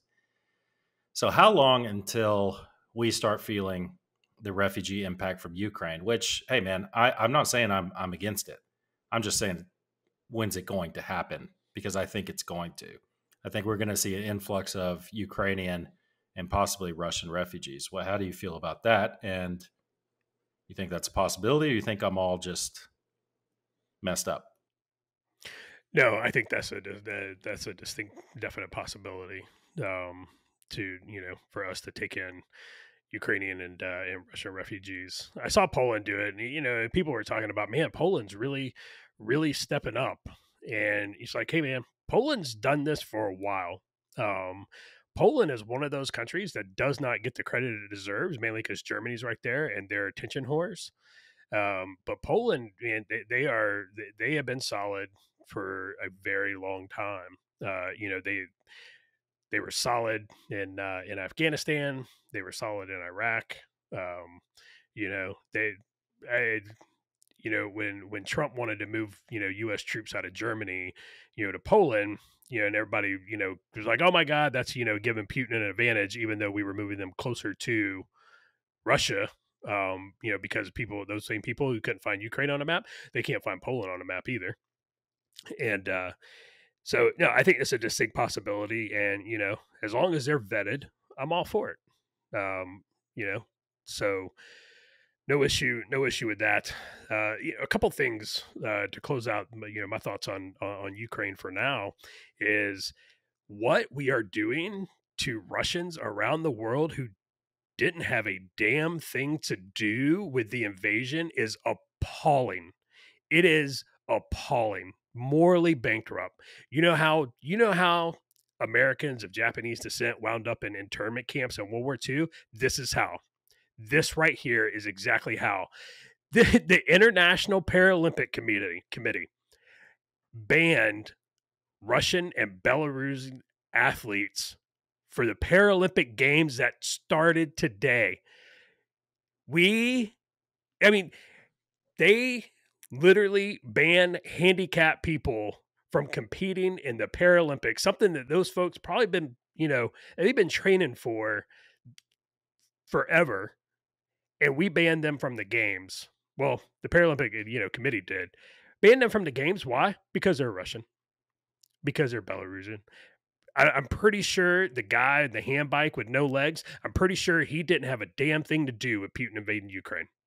Whoever runs I don't know what the hell they're called, the cat shows. It's kind of like the Casey, dog shows or whatever. You don't know that? I don't know, dude. No, I don't. You don't know that? I don't know that. You serious? Yeah, I'm serious. I don't know that.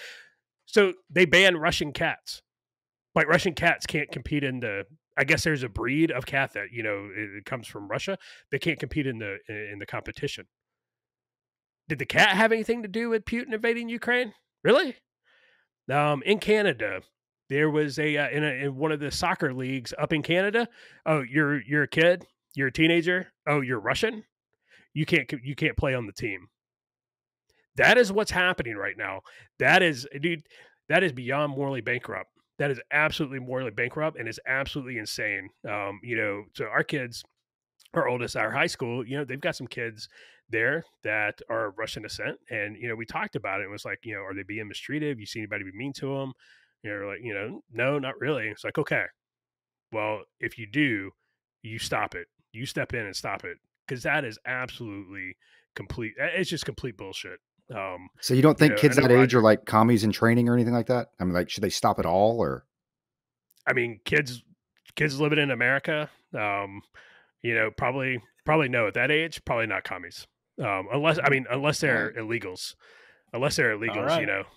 Maybe they watch, I don't know. Maybe I need to go back and rewatch The Americans, kind of reblew my hatred for commies. I'll ask them, be like, hey, are you guys part of the Russian illegal program? Anna Chapman? And they're like, Anna Chapman, yeah. Be like, oh, okay, come with me. We're going to the basement. Did you see the bar in the UK? I think it was the UK that renamed the Moscow Mule the Kiev Donkey. Yeah, dude, I was even back in the day, man, where I was the most jingoistic I've ever been. Right, where on the eve of the invasion of Iraq, where I was like, America. Even back then when they were like, we're going to start calling them freedom fries, I was like, wait, what? It was so dumb, dude. Freedom fries, freedom toast. All of it is so dumb. And all these people who are like, well, I put the Ukrainian flag in my profile pic and I stand with Ukraine. And, we put blue and yellow lights, on our house. And, it reminds me of that little, was it the Simpsons meme where the kid's picking his nose and it's like, I'm helping. It's just whatever. Those people are effing ridiculous.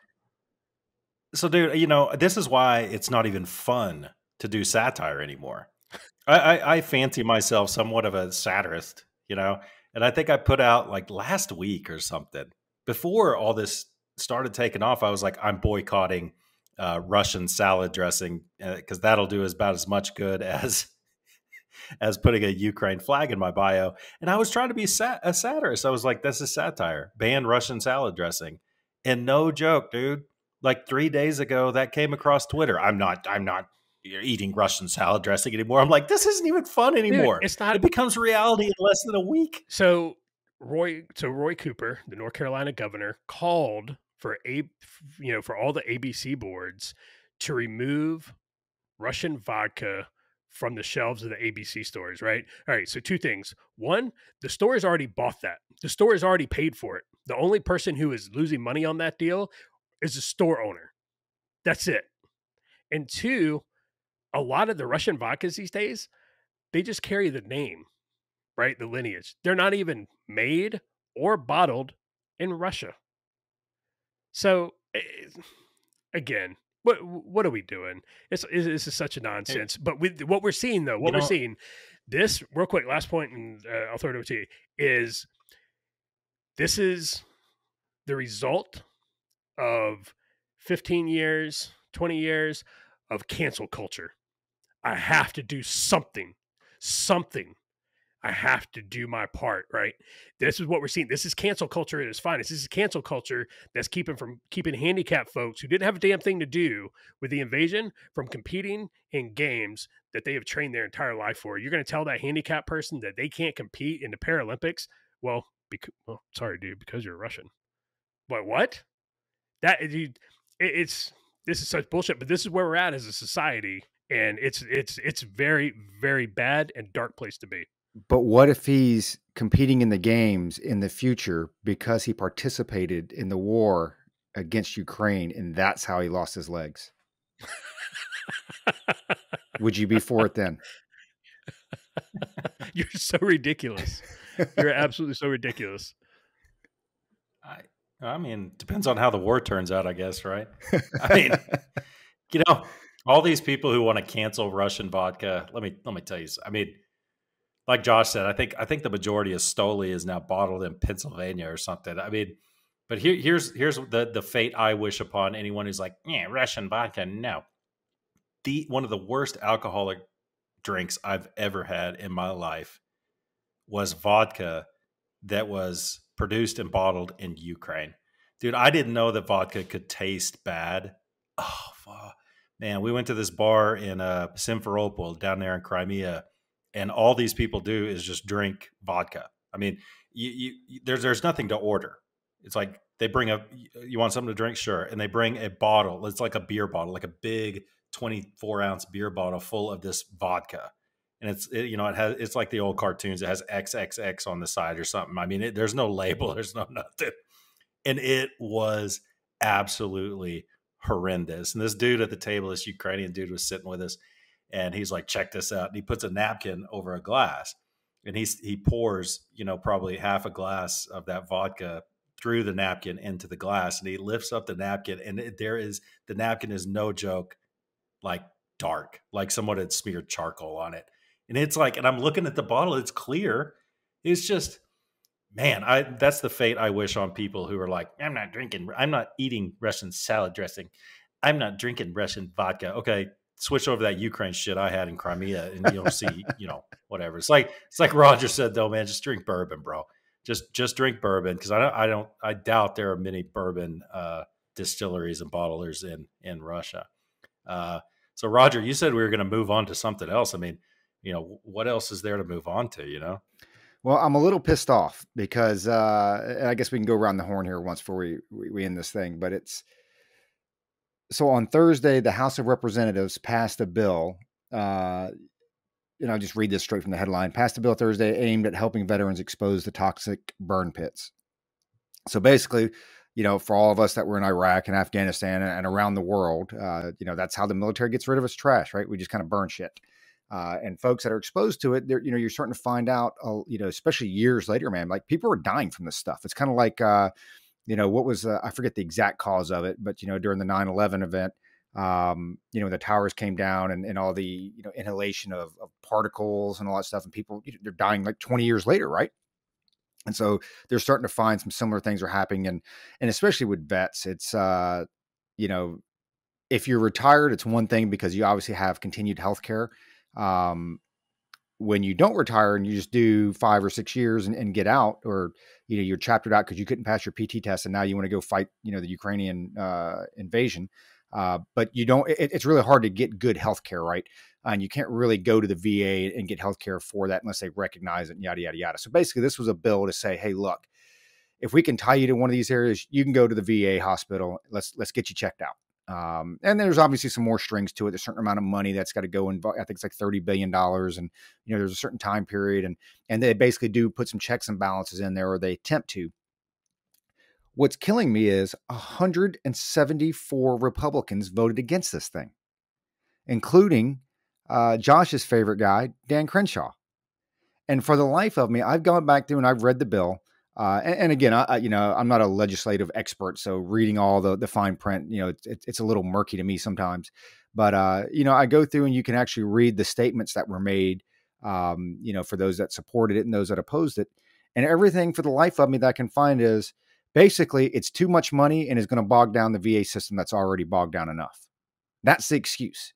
Okay, not that studies are showing that there really are no diseases linked to burn pits, or not that, you're not, you're not really affected by this or that. That's got nothing to do with it. It's we got to save the $30 billion.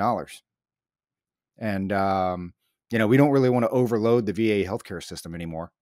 That's the reasoning for it. Like, dude, that is and I couldn't, I think Josh, he actually texted and he was like, what else was in the bill? Because I was like him. I mean, you get 174 Republicans and, that vote against. I'm like, surely there's some pork in this thing, right? There's going to be, oh yeah. And by the way, we're also giving out free crack pipes at the VA center as well, or whatever. Okay. I get all that. You start reading through it, man. It's like, wow. And then the rebuttals are just all, it comes down to the money. And it's, this was the second thing I agree with Nancy Pelosi on. She's like, hey man, it kind of goes back to the George Bush, you break it, you bought it. She's like, hey, that's the cost of war. So you know what, if you're going to go to war, you better be prepared to pay for it. And I think like we've seen, we had the Satterleys on here, several episodes ago, but, you go all the way back, World War I, World War II. I mean, you can go back farther than that. You go to Vietnam, you pay the price of war for a generation, right? It never ends. Even folks that lived, to 60s, 70s, 80s, 90s. Yeah, you're alive. That's a good thing. But, you see a lot of folks where the quality of life is nowhere near what it should be. And I tell you, we waste so much money on stupid stuff. It's just like, hey, vets that were overseas in a combat zone exposed to toxic, fumes, let's get them checked out. And hey, if you deem that, because that was the other piece of it is, well, vets lie. And yeah, some of them do lie. I get it. But it's, if they deem that, hey, you don't have an illness that's related to this or whatever, okay, we'll kick them out. That's fine. But I know a lot of folks, man, that have some issues with this stuff. And especially if you're not retired and you have to rely on your civilian healthcare, one, it's crazy expensive. And our listeners know that. I mean, you pay an arm and a leg, you didn't want to go. But if you, if you have the opportunity to go to the VA and actually get it checked out, I don't know what they can do about it now, but, more and more studies, more and more treatments, maybe we can improve their quality of life. So anyway, that's my last piece, Josh. You can talk on that or throw something else around, but it just really pisses me off. It's called legislation is called the Honoring Our Pact Act. So it's probably one of the final vote in the House was 256 to 174. 34 Republicans joined all the Democrats. But I don't know if you got another reason, man, but that it is beyond me why 174 Republicans, including Dan Crenshaw, voted against this thing. You'd figure with him, right? That's like, because how did he lose his eye? Right. That's like saying, you know what? Don't really want to spend the money on that. Let's, yeah, we know you fought for your country and this and that, but sorry, we're just not going to cover that piece for you. Well, I mean, Dan Crenshaw got his. I mean, he's a congressman. He can write books. He can, do a podcast. Like, I mean, he's gonna get paid. Yeah. When you said that, that was my first question. It was like, there's got to be something on this bill. Like that can't be a clean bill for that many people to reject it. And then when you went back and you're like, no, man, I read it. It's clean. It's just, it's bewildering. Especially after all the experience we have of dealing with illnesses after wars. Vietnam, it was Agent Orange, and for decades the US government, like, they did not want to admit that, hey, yeah, that that defoliant that we had guys spray out of the back of helicopters with just a cloth mask. Yeah, a cloth mask. It couldn't stop Agent Orange. It ain't stopping COVID either. And then you had, from the Gulf War, and this is something that, my dad deals with, you had Gulf War syndrome, and it was like, oh, well, and they're just now in the last, I would say probably the last 5 years kind of admitting, yeah, maybe it's a thing. Maybe it's a thing. It's like, nah, man. It's like, you think having folks over there, breathing in, burning, hundreds of burning oil wells, and, having guys going in and out of, armored vehicles that have been hit with depleted uranium rounds and stuff. And, you're like, oh, no, you're good, bro. AJ Todd talks about a story in the book about his time, out at Fort Carson, traipsing around traipsing around a uranium, old uranium storage site or something. He was pulling guard duty on like a good Joe. So, but you're right. It's, it's, when you send young men to war, you are taking care of them that's a generation. There's a moral obligation to take care of them. And yes, some people embellish their ailments and stuff to to get over get over on the system, and that absolutely happens. And anybody who says it doesn't, you're kidding yourself. Can you believe that But we're actually all agreeing with Nancy Pelosi?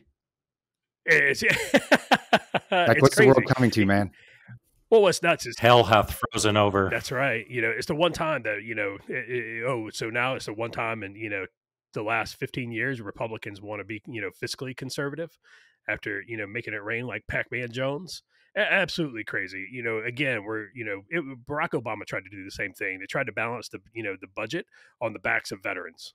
It's just it's morally bankrupt is what it is.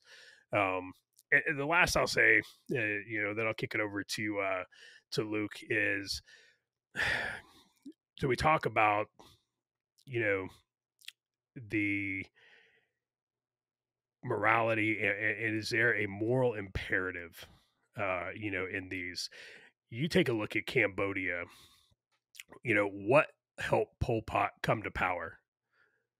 Well, he came to power by overthrowing the corrupt regime that who installed? That we installed.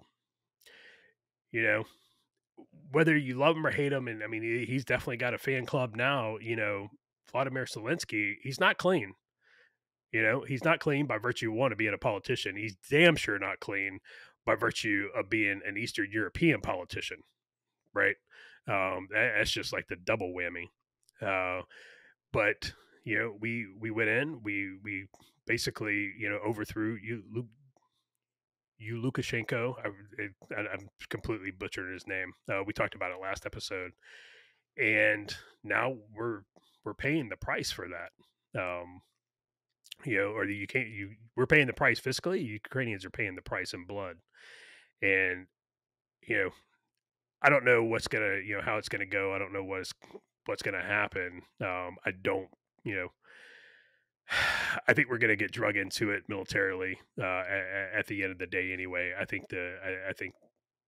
that's inevitable. It might not be in the next week, and it might not be in the next few months, but this isn't going to be over in the next couple of months.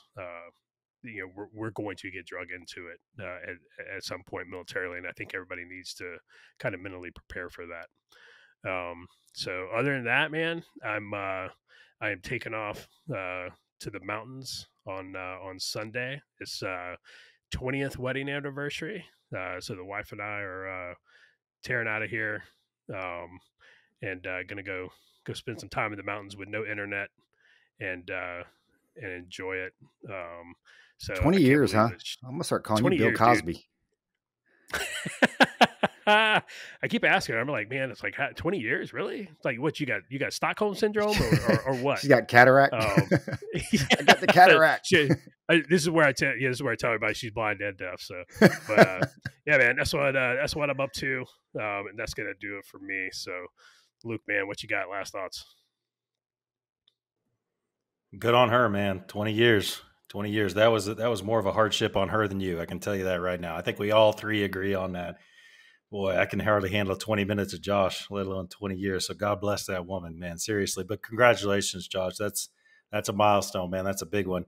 Hey, what's the 20-year anniversary gift? I can't remember. I don't know it off the top of my head. Like the traditional roofies. One. You know? Oh, I don't know. I'm giving her a vacation to the mountains. Yeah. Well, there's a traditional one. I don't know. The 75th is supposed to be diamond, whatever. You ought to look that up and do something cute. It might be silver, actually. Anyway.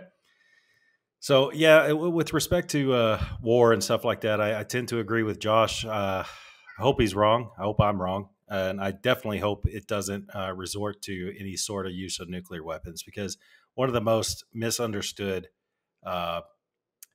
weapons in the civilian mind and even in the military mind is nuclear weapons. It just changes the whole game. It changes the whole world. And it's not a good thing. So I certainly hope we're wrong on that, but I agree with Josh's analysis. With respect to veterans and, burn pits and stuff like that, man, y'all know me, man. I think y'all veterans whine too much, man. I got the snoring disease. Oh, I got the tinnitus. I got the knees that hurt all the time. Nah, man. All I got to say is, man, my bathroom is a toxic burn pit. You know what I'm saying? But anyway, yeah, I'm going to agree with y'all's analysis on that. My mind is slowly changing on this stuff as you know, if we sat down with the three of us over a few bourbons, you would hear how my mind is kind of transformed on this issue. And I think that y'all both said it best, that these are generational things, and you're going to ask your sons and daughters to go fight for a policy. You better be prepared to pay for that, and the piper will be paid. So, been working out, folks. Been getting back into it, getting up into my upper 40s, and trying to find myself a little motivation, if you will. And looked at a picture of myself at 40, and I was like, you know, when I was looking good, jacked, and I was like, I wonder if I can ever get like that again. I looked at some pictures of Stallone at 50. You know, he was 49 when he filmed the movie The Specialist, and that dude was jacked when he filmed that. So I'm like looking for some motivation, roids, you know, growth hormone, whatever. But then I found my motivation this afternoon. And if you're watching on YouTube, you can see I'm getting so jacked that this cool shirt I have, I jacked up the elbow because I'm getting so swole, son. I'm getting swole, cuz. So, man, I encourage y'all all, again, we say it before, and the three of us try to live by it. It gets hard when you get old. It gets hard when you got a career. But, man, make yourselves harder to kill. And that's truly, you know, I joke around, but that's my motivation. I want to be harder to kill. I'm working out now so that, you know, I'll be able to move around 20 years from now without being totally decrepit. And that means not pushing around a whole lot of weight anymore. It's a bit of an ego check, but it is what it is. So with all this stuff, close out with a couple more things. Less than a minute, Roger's sweating it. But less than a minute, with all this information coming out, like we said, with the Cassandra Fairbanks thing with Josh and people trying to pile on him and all this stuff, it's like, this is not a binary world, people. Just because you don't want to send troops into Ukraine doesn't mean you love Putin. It doesn't mean you're a Russian sleeper agent or a Russia fanboy. Just because you respect, not even respect, but just because you understand and comprehend Putin's actions doesn't make you a Russian fanboy, and vice versa with the Ukraine piece. You know, so think of Occam's razor. We say this quite a bit, and I'll give you all the quick definition of Occam's razor. It's a principle of theory, construction, or evaluation according to which, other things equal, explanations that posit the fewer entities or fewer kinds of entities are preferred to explanations that posit more. In other words, the simplest explanation is probably the truth. In the absence of any kind of conclusion that you can reach, absent facts, go with the simplest explanation, and that you'll probably be closer to the truth. So again, like we said last week, look at these things coming out, think about them. If you got to start coming up with conspiracy theories on why things are happening, maybe check yourself. And we're talking to ourselves when we say that too. So Occam's razor, folks, don't let anybody call you out and make you take one side or the other. Just think things through. Real quick, shout out to my nephew Cutter, his mom and dad, Kurt and Wendy. Cutter just finished up his high school basketball career. I'm really looking forward to seeing what's next for him. He had a great basketball career. Maybe he'll go to college to play basketball, maybe not. But like I told him, man, and I try to tell myself this, I try to tell everybody I meet, and something my dad told me, don't let one particular thing define you. You know, don't be Cutter the basketball player, be Cutter the person. You know, don't be proud of those 3 or 4 years you spent in high school playing basketball. Don't be proud of those 3 or 4 deployments you did. That can be part of what of your pride. But you know what? You are a total person. Be proud of your whole life, not just a portion of it. So Cutter, congratulations. Loved watching you play. And I'm looking forward to seeing what's in store for you next. So are you doing any type of specific workout plan, or are you just kind of going to the gym and doing your thing? No, I'm trying to do, I'm doing, you know, like the legs, like squats, deadlift, hanging lift. In other words, I'm not doing any show muscles type stuff. I'm doing, you know, back. I'm trying to get more flexible. I'm doing quite a bit of cardio. No show muscles, just trying to 34.5 flaccid. That's Semi-flaccid. Right. Semi-flaccid. That's right, dude. I just trying to limit the carbs, you know, limit the sugars, and doing those, you know, deep muscle type exercises, and plenty of cardio, man, because I definitely need that. Yeah, good luck to you, man. I got to get back on the train myself. It's we've been doing a lot of traveling for some work and stuff that I go with my wife. And it's I made a joke the other day. I've got this Under Armour shirt and it says freedom. And I'm getting so big, dude. It's like Braveheart at the end where he's like, freedom. I'm like, That's yeah, hilarious. I need to get that freedom down to like, 2 syllables or whatever. It's like 4 or 5 right now. But anyway, listeners out there, thanks for checking us out again. I tell you, the biggest thing was the Mega-thread. Good call on that, Luke. Definitely a shout out to everybody that hopped on there. Ginger Inferno. He was a little late to the party. He came in kind of like Josh does. He comes in about a day late and then starts liking a lot of comments. So maybe next time, dude, we know you're not working that hard. So you can pull your phone up, pull out your little Facebook and hop on the Mega-thread there. But a big shout out to everybody who participated in that. Stay safe out there. Hopefully we'll have another, episode out here in the next week or two, try to get something a little bit more regular. And I'm kind of steal Josh's line here in a second, but don't forget our website, www.culperscanteencup.com. Check out our blog that we publish. We try to kick something out every couple of days. Again, a big shout out to Carlton Zeus. Thanks for letting us use your music. Or I guess he's still letting us use his music. Check him out at carltonzeus.com. We're on Apple Music. And keep your canteen cups tightly secured and full of some really good Russian, not Ukrainian, vodka.